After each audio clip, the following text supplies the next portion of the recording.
लोग अपने बच्चों को इंग्लिश मीडियम में पढ़ा रहे हैं। कहीं ना कहीं उनको लगता है कि इंग्लिश मीडियम में पढ़ाने से हमारे बच्चों का ज्यादा उत्थान होगा।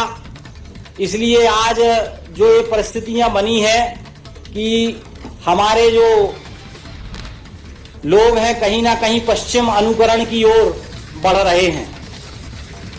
जब हम अपने बच्चे को इंग्लिश मीडियम में भेजते हैं और बच्चा आकर घर में आकर तुतलाकर मम्मी डैडी बोलता है, तो कहीं ना कहीं हमको ऐसा लगता है कि हम प्रोग्रेसिव हो गए हैं, प्रगत हो गए हैं। इंग्लिश मीडियम में पढ़कर हम कहीं ना कहीं पाश्चात्य विचारों का अनुकरण करते हैं। जब हमारा बच्चा इंग्लिश मीडियम में पढ़कर आता है तो कहीं ना कहीं जन्मदिन मनाने का तरीका हम बदल देते हैं। मुझे याद है बचपन में जब हम जन्मदिन मनाया करते थे तो मंदिर जाया करते थे, दीप जलाया करते थे और भंडारा इत्यादि किया करते थे। लेकिन जैसे ही बच्चा इंग्लिश मीडियम में पढ़कर आता है तो वो अपने जन्मदिन मनाने का तरीका बदल देता है।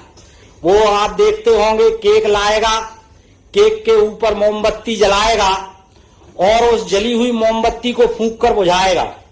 जबकि हमारे पूर्वज ना जाने कब से कहते रहे कि अस्तो मां सदगमय तमसो मां ज्योतिर्गमय, मतलब असत्य से सत्य की ओर जाओ और अंधकार से प्रकाश की ओर जाओ। लेकिन इंग्लिश मीडियम में पढ़कर बच्चा आता है तो मोमबत्ती जलाता है और उसको फूंक कर बुझाता है, मतलब प्रकाश से अंधकार की ओर जाता है।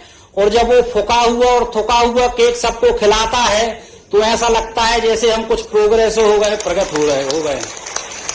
तो कहीं ना कहीं हिंदी भाषा का जब हम प्रयोग करते हैं तो अपनी भारतीय संस्कृति के भी हम निकट आते हैं, हम अपने संस्कारों के भी निकट आते हैं, हम अपने पूर्वजों के भी निकट आते हैं, हम अपनी गौरवशाली परंपराओं के निकट आते हैं।